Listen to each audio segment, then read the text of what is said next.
Binanggit ni VP ko kanina, you have to treat this business. Treat this business as your own business.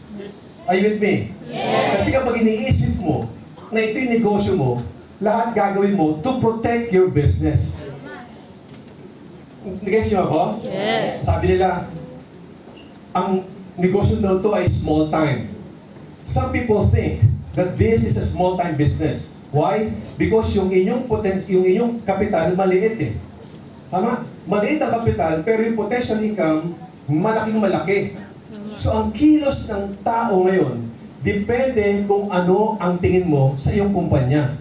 Question, big time ba ang ating negosyo? Yes! Bakit masasabing big time?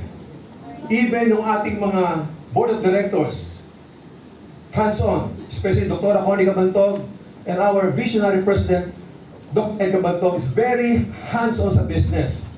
Yung buong team niya, talaga namang lahat kami properly guided. And at this very moment, para gusto kong malaman nyo, gaano ka-big time ang company. Isa sa mga vice president ng kumpanya ngayon, by the name of Sir Georgian Gonzalez, nasa Africa. Kasama niya po si Mr. June Espinosa. Just imagine, hindi lang po Pilipino ang ating iginagay, inilid, tinuturuan, pati ibang mga lahi. And as you remember, last year, I visited 5 countries sa East Africa.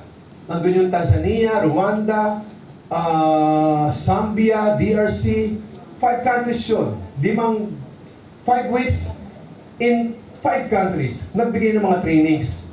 And majority of them, hindi marunong mag-English. So every time you conduct your trainings, English, meron ka pang interpreter. Imagine niyo. Nag-training ka 2 hours, 3 hours.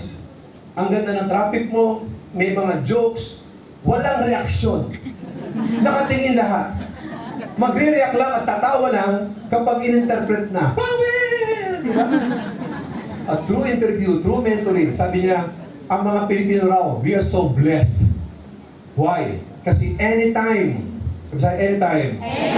may almost every day, merong activities sa head office, sa mga branches, at sa mga BCOs. Anytime, pwede makita ang mga vice president, training team, even ang board of directors, makamayan at makapicturan at maka-attend ng mga trainings. Blessed na blessed kayo. Ibig sabihin, ibang tao nga, ibang lahi, baliw na baliw sa atin, how much more? Samantalahin nyo ito.